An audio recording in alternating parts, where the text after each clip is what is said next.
Last week's TWID, in addition to bringing us information about the melee rework, which I covered in my last video, brought us some great information on upcoming exotic reworks. I want to cover Warlock's exotic reworks first because I think they got the short end of the stick on the melee end. They don't have a lot of builds for melee and they didn't get any new support for it. But fortunately, they did get excellent exotic reworks. So I'm going to go through those and then I'm going to cover a few builds and the armor stats for them. So you can kind of see what these builds might look like. Fortunately, a lot of these builds I've already done videos for this episode, which is really cool. If you've watched those videos, you can see how they look in the new stat system and how much stronger they can be. Now, if all that sounds good to you, let's get into it. I'm Engineer.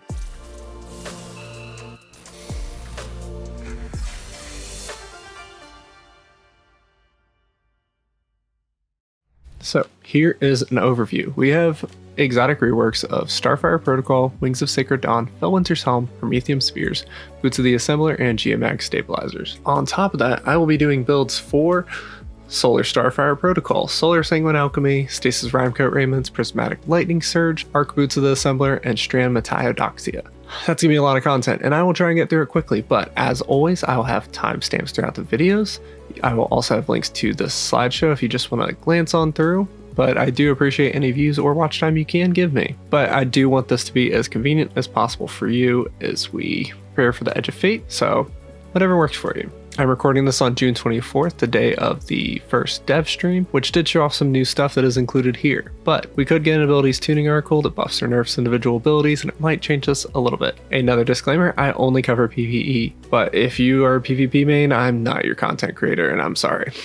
All the stat benefit assumptions are based on current best estimate math. If you haven't seen it, I did an entire video on updates to the math on what we expect so far. I will be updating the tools as we learn more. I made a couple small updates today, but these likely won't be finalized till we actually get the Edge of Fate and figure all this out explicitly. So with all that, let's start getting into it.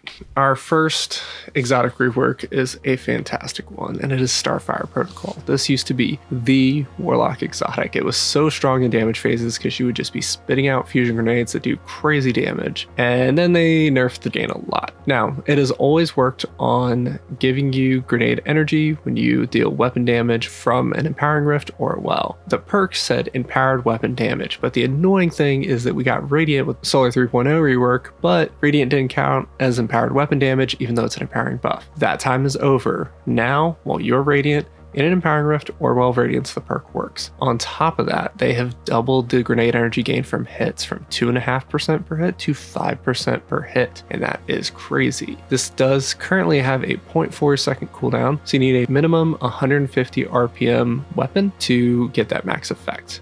But at that max effect, 8 seconds of continuous damage for a grenade charge. The fusion grenade energy on a kill goes from 20% to 15%, which is a slight nerf, but not a big deal at all because of the huge increase in energy gains from hits. Now, the really cool part about this though is Armor 3.0 grenade stats. There is an energy gain stat benefit. And right now at 100 stat, it's estimated that you get plus 42.5% grenade energy, or you could just say 142.5% grenade energy from all sources, which would mean you get 7.125% fusion grenade energy per hit. So 5.6 seconds of continuous damage to a grenade charge. And you would also be getting 21.375% fusion grenade energy on every kill. You are going to be slinging some fusion grenades if this works how we want to. And even without the stat benefits, it's still amazing.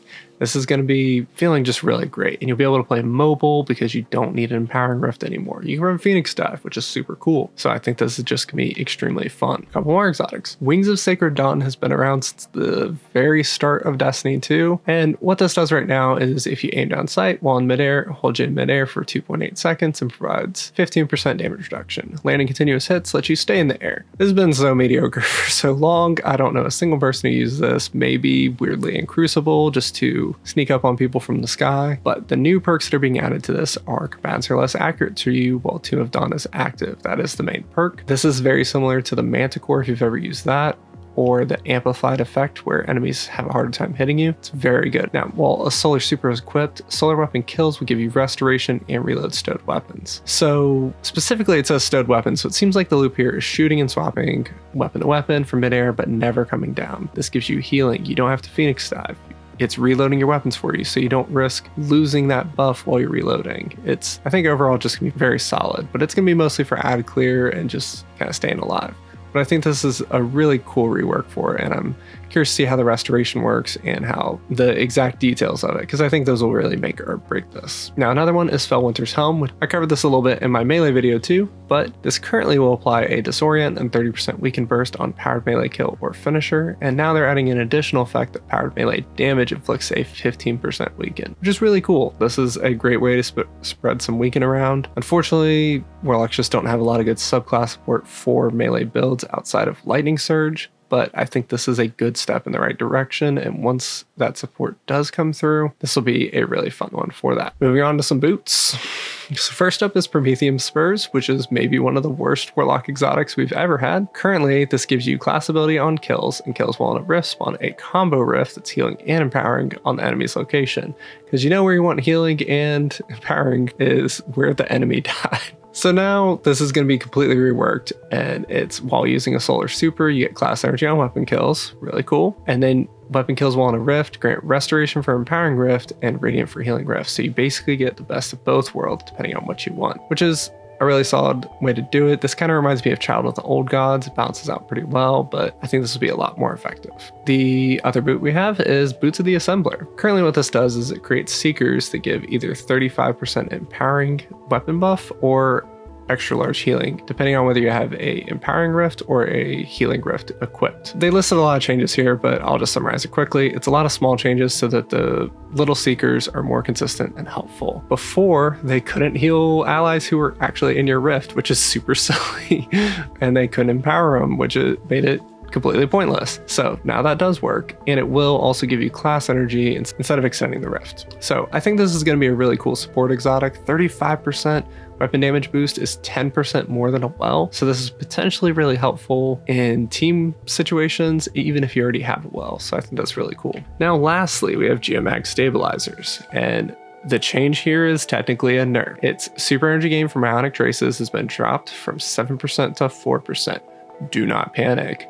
The super stat should be bumping this back up to 5.7% at 100 stat or greater. And if you're running Geomags, you are going to have a super stat of 100 or greater. If this works how we think it will, this isn't going to be that bad at all. The 7% was crazy. Let's be real. We all expected this to catch a nerf eventually. If the super stat affects it, I think this will be just fine, and we'll be shooting laser beams all the time. The other half of the perk, which lets you gain bolt charge on sprinting, is all buffs. This now starts at 5 stacks instead of 6, so it will start anytime you have at least 5 stacks of bolt charge. It will start after 1 second of sprinting instead of 2 seconds. You'll gain a bolt charge every 0.3 seconds instead of 1.5 seconds. So if you have 5 stacks, you sprint for 1 second, and then 1.65 seconds later, you will have a full stack of bolt charge. Super easy. This should be happening all the time. Pretty solid change. Overall, I think this is going to be just fine. Don't you worry. One thing I wanted to include from today's stream is that they have shown us the Warlock exotics that are featured. These are ones that count as getting the new armor benefit from the artifacts. So these will give extra damage resistance just by wearing them with other new gear. And these are all the ones included.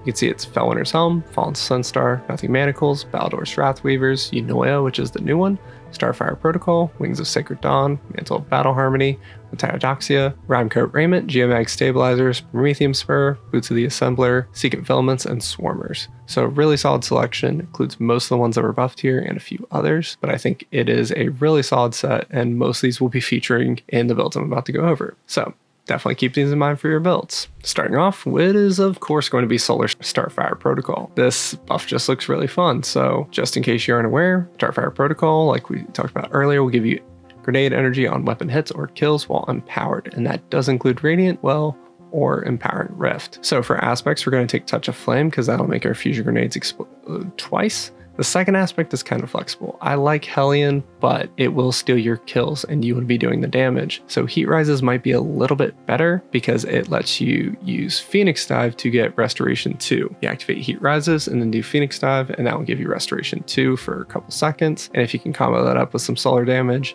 then your Fragment Ember of Empyrean will extend that Restoration 2, and you will be a immortal Phoenix throwing out grenades like crazy. Speaking of fragments, we're going to take Ember of Benevolence because this gives us a massive grenade, melee, and class regen boost. Anytime we buff our allies, we can do that with Heat Rises, we can do that with a heal clip weapon, or we could do it with Phoenix Dive. So we have several options to get to that. We're going to take Ember of Empyrean because that will extend all of our buffs, including the Radiant or the Restoration we get. And then we're going to take Ember of Solace, which extends our buffs so that Radiant and Restoration last longer. That is very crucial with the Heat Rises Phoenix Dive combo because it doesn't give you very long on that, but Solace will help out. Ember of Searing will give us melee energy on killing scorched enemies, but it will also be giving us fire sprites, which will help with our grenade regen even more. Now, usually I would take Ember of Torches in here, but because we have an artifact perk this episode that gives us Radiant on consecutive weapon hits, I do not think you need this, and it lets you free up a fragment and get rid of a -10 grenade penalty. So do consider that if you need it. And then there's also Ember of Ashes, which will give you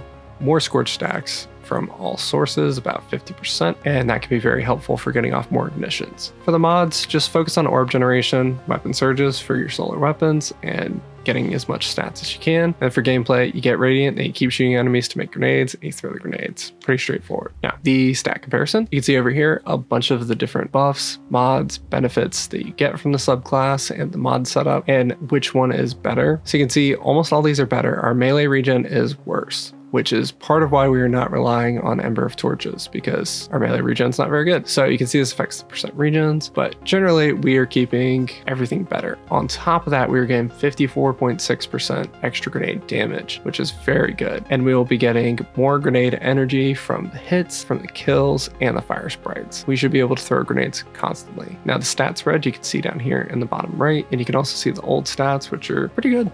Really not a bad setup here. But on the new stat system, we are going all in on grenade because we want those grenades to hit like nukes. So we're hitting about 184 stats on grenade. We're getting the super up to about 61. We're using well, so in a perfect world, we'd probably have a little bit more of this, but focused on the neutral game for this because that's a lot of what this exotic is. And we want to make sure our class stat is up so that we can keep doing that because it's going to help us heal and proc Ember of Benevolence more. Lastly, I opted to get weapons up to 100, which I'll have to feel out in the final build, but 100 weapon stat will give you 15% extra damage to minors and majors, which doesn't seem important, but because we're focused so much on weapon hits, this will help us just generally do better at ad clear and destroying stuff. So that's why I've opted for it, but once again, the stats are very flexible. But that's kind of what I landed on so far. Moving on to our next build, it is Solar Sanguine Alchemy. I did a video on this a few weeks ago, and it's actually my most watched video because Sanguine Alchemy is utterly busted. What this will do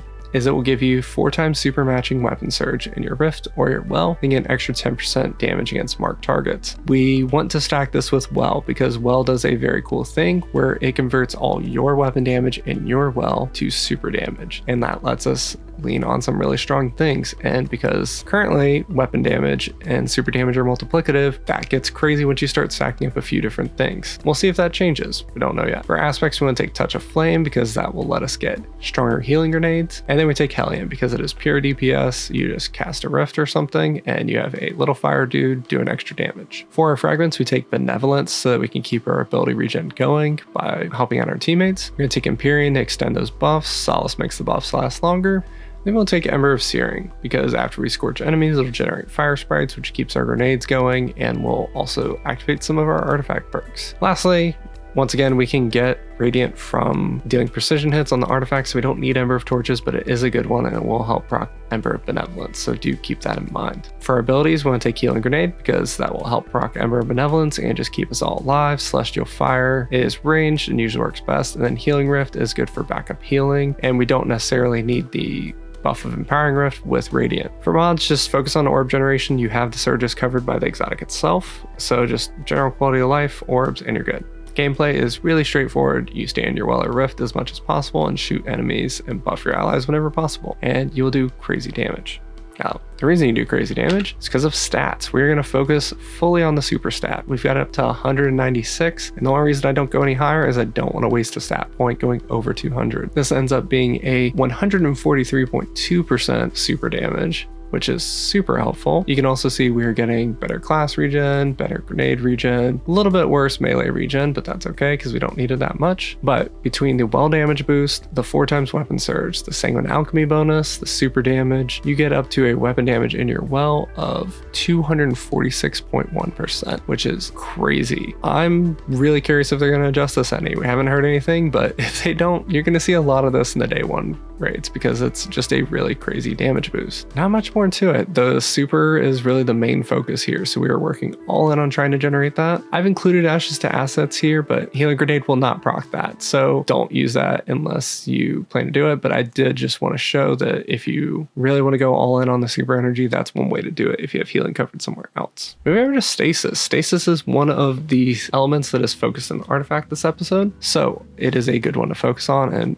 man, the best stasis build I know of is Rime-Coat Raiments. Such a good exotic. If you're not familiar with it, you should really watch my video on it because it's fantastic. It's called the Stasis Ice Mage and it is really cool. But it gives you a stronger Bleak Watcher turret, puts 4 crystals around it, and it will create a bleak domain within those crystals that generates ice buddies and freezes enemies if they go into it. Very briefly, if you haven't seen my video, I highly recommend a Rime Stealer weapon with this because it will give you frost armor when you shoot those crystals. And when you shoot those crystals, you will also proc one of our fragments, Whisper of Shards, which gives us a huge grenade regen boost. Now we have to take Bleak Watcher to make it work, but freeing up our frost armor generation, we don't need Glacial Harvest, so we can take Ice Flare Bolts instead and freeze even more enemies. That will let you shatter frozen enemies and then it'll chain a freezing seeker and you're just gonna be freezing stuff left and right. For the other fragments, we absolutely want Whisper of Rime. This lets us stack up frost armor to 8 stacks, which is 50% damage reduction. We want Rending so that we can shatter those crystals and frozen enemies even faster. And then we want Whisper of Shards, like I mentioned, for the grenade regen. And then we're also going to take Whisper of Torment because that'll give us even more grenade regen if we take damage while frost armor is active. Some other ones to think about though is Whisper of Durance, which will make the turret last longer. Whisper of Bonds will generate orbs, and Whisper of Fraction will generate our class ability faster. On the ability side, your grenade does not matter. Bleak Watcher overrides your grenade cooldown. Your melee is by default Penumbral Blast, and then your class is Healing Ref because Stasis does not have a lot of healing built in. On the mod side, we focus on orb generation and weapon surges and stats. There's really not a lot to buff in this because Stasis abilities don't do a lot of damage, so we're really going to focus on weapons here, really just because that's all we have left. Now for the gameplay, it's really simple. You place your turret, you want to stand under it as much as possible, then shoot enemies and crystals so your frost armor stays up, and you keep just shredding those frozen enemies. Not a lot to it, but it is a really fun stasis build. As a stat comparison, I have a really good stat spread on this build already, but we can take this to just a whole nother level. Now, the interesting thing with this build is that generally I find health to be an underwhelming stat for PvE. The melee for Stasis Warlock is very disappointing, and the super for Stasis Warlock is also very disappointing. So I've dumped health, melee, and super. We want to get grenade to 100, but the Bleak Watcher turret does not do good damage, so points over 100 don't give us a lot. We want to have our rift up as much as possible, but we're not going to have it up so much that we really need the overshield from it, so we don't need that over 100 either. And that leaves us with weapons, so we're going to go all in on the weapon stat with every extra point we have, and I get about to 173. So with the 100 in grenade stat, we get that Whisper of Shards regen from 500% to 713% on every crystal shatter. If you've played this, you can constantly loop grenades with 0 kills just by shooting your own crystals, and it's crazy, and it's gonna be crazier. We've got our regens better in every field except for melee. We've got a little bit of damage. We're getting 11% extra damage on primary and special weapon to bosses. We're getting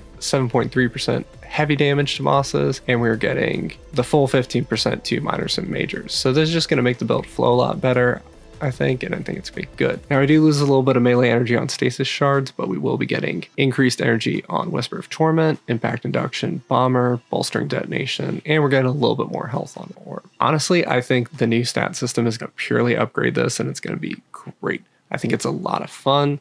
It's very cool. I mentioned before that Warlocks do not have a lot of support for melee builds, but there is one exception, and it is Prismatic Lightning Surge. Just like Consecration Titans go into Transcendence and then spam their melee, Warlocks can too. And with some of the recent melee stacking changes, this can become pretty strong. I'm recommending an exotic class item with Spirit of Inmost Light, which gives you boosted ability regen based on the abilities you're using, and Spirit of Syntheseps, which give you plus 165% melee damage while surrounded by enemies. And then we're going to take Lightning Surge, obviously, and Feed the Void, so we get Devour, which will heal us every time we get a kill. For the grenade, I recommend Cold Snap Grenade. It lets you freeze a cluster of enemies, and then you zoom in there and pop them with Lightning Surge, and it will also help even out your Transcendence generation. Arcane Needle is absolutely required. It gives us 3 melee charges, so we can spam this even more, and it lets you apply Unravel, which is another way to build good Transcendence energy. Lastly, Phoenix Dive is just a cool, fast heal on your class ability, so that's why we take that. On the mods, just general orb generation, general quality of life. It's a melee build, so there's not too much you need to focus on your mod side. For the fragments, I recommend Faceted Protection because it's damage resistance. Faceted Purpose is another source of damage resistance. Faceted Courage will give you 50% extra melee damage on darkness debuffed enemies. That is a recent buff that was described last week. Faceted Dawn will let you get Radiant every time you do a melee attack for 5 seconds, so that's just a little bit extra damage on your weapons. And lastly, Faceted Balance will give you additional melee energy when you get light kills and additional grenade energy when you get darkness kills. So there's just more extra melee energy to keep the loop going. The gameplay loop's really simple.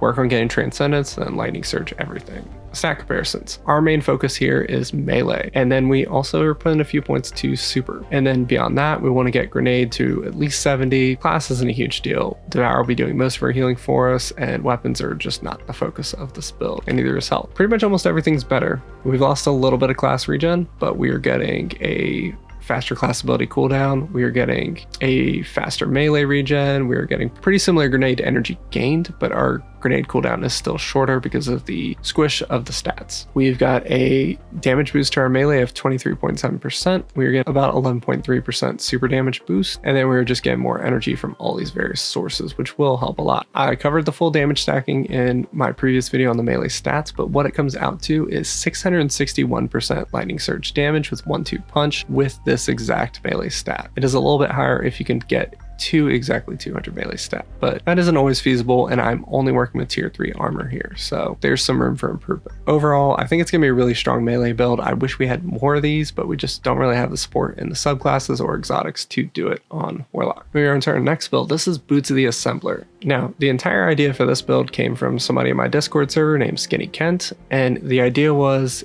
somebody else is on well, but you have 2 Warlocks. Do you really want to run 2 wells? You might, and it might make sense with Sanguine Alchemy, but what if you can make the whole team better? And the idea is Arc Boots the Assembler. So you're going to use an Empowering Rift, which will give your team 35% damage boost instead of the 25% from Well. And then you will also be stacking on top of that Arc Soul, so that everybody gets an Arc Buddy that's also shooting at the boss, and you're also getting more damage. For our other aspect, we're going to take Electrostatic Mine just to keep the regen going. We're going to take Pulse Grenade because it's the best boss DPS grenade. Ball Lightning has the best range, and of course the Empowering Rift as we described. For our fragments, we want to take Spark of Resistance because this is damage resistance when we are near a few enemies.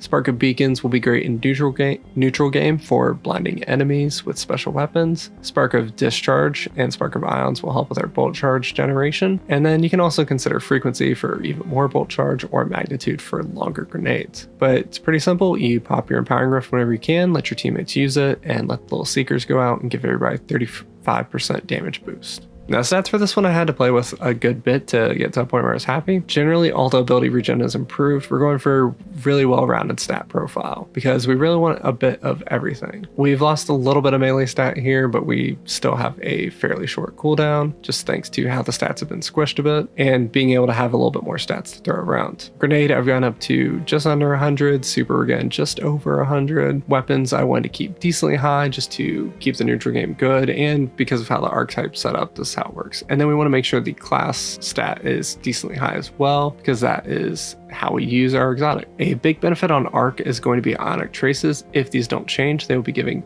massive ability regen if you build into your stats correctly. You can see we're getting like 13% grenade energy, over 10% class energy. This is even with flat gain nerfs factored in. It's really cool. There are a few different ways to take this. I thought about going for a higher super stat, but honestly, the Arc Supers are not the best for DPS, so I think it was better to focus on weapons. I would like to technically go for a higher weapon stat, but you can't do that without sacrificing like your full grenade or glass or that super stat. So I opted for a balanced approach, and I think this would be fine. It's definitely a more support build, but I think it's a kind of cool idea, and I'm curious to see how it works in some of our endgame content. The last build, which I almost didn't do, but then decided at the last minute because I saw the featured exotics, is Strand Mataiodoxia. If you're not familiar with this will suspend enemies when you kill them with arcane needles, or when you put 3 arcane needles into them, it will create a large suspending burst, suspending them and nearby enemies. And on top of that, suspended enemy kills give melee energy, so it keeps a nice good loop going. And that giving melee energy back is the very interesting part for stats. So we want to take Mind Splint Invocation. This is the part where we'll eat our Shackle Grenade, and then we'll get Suspending Blasts on every kill, so we get even more. And then for the other aspect, you can take the Wanderer for more suspend, or Weaver's Call to just generate free threadlings as you are dealing damage. For our fragments, we take Thread of Generation because it makes grenade energy whenever we deal damage, and hopefully that is buffed by stats as well. And we take Thread of Fury, which will let us generate melee energy whenever we deal damage with Tangles, which should be happening a lot in this episode with the artifact. Thread of Continuity makes our debuffs last longer, and that's our Unravel, that's our Suspend, and all of that. And then Thread of Wisdom will generate orbs when we kill suspended enemies, which we do quite a bit. For the mods, focus on orb generation, melee energy, and strand weapon damage, because that's going to keep the whole thing kind of moving. With gameplay, you just want to suspend every enemy possible with every single ability you can. Moving over to the stats, I've opted for a very balanced approach here. We have 90 to 100 in melee, grenade, super, class, and weapons. And this is because we want to use a little bit of all these abilities. We don't want to take penalties. And we're also getting a little bit of weapon stat just to help with the ad clear and keep triggering Mind Splint Invocation. The stat that we want to focus the most is obviously the melee, because that's the cornerstone of the build. And you can see here though, we are getting shorter cooldowns on everything. We're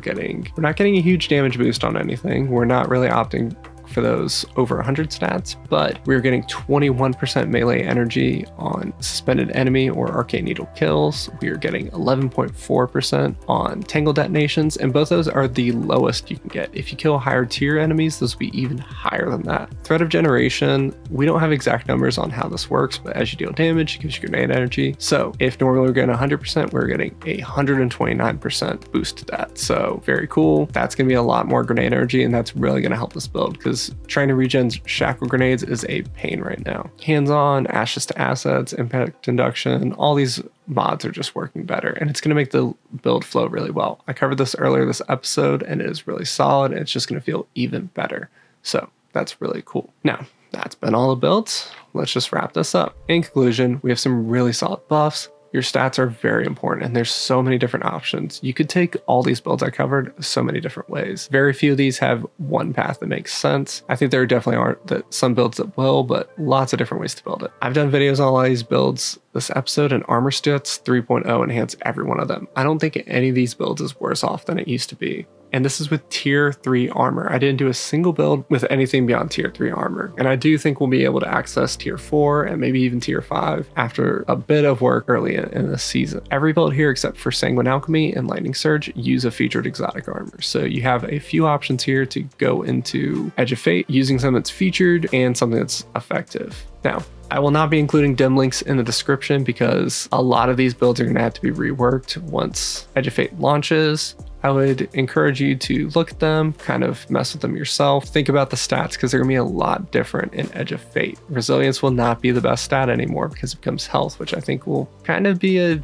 not so useful stat. Hopefully this helped you. Hopefully this has stimulated some thoughts. Let me know what you think in the comments. Let me know if there's any other builds you're excited about. If you haven't heard already, I've got a lot of subscribers recently, but I'm running a contest on my channel and on Discord where I'm looking for the best builds, and I will be giving out some free emblems and a free copy of the expansion to the best build I hear from. So I'll post about that again shortly soon, just so you can see it, but definitely keep an eye out for that and enter if you're interested. As we wrap up, I want to thank all my supporters. I appreciate all the subscribers. I've gotten over 1,000 subscribers in the last month, which is crazy. I've gotten several new channel members. Our newest one is Equitas, who I really appreciate. He's been a constant commenter on the channel. And I also have my other channel members, Mirage, Sushi Juice, Maddie the Ace, Davey0011, Infernal Park 111, and Aradriel.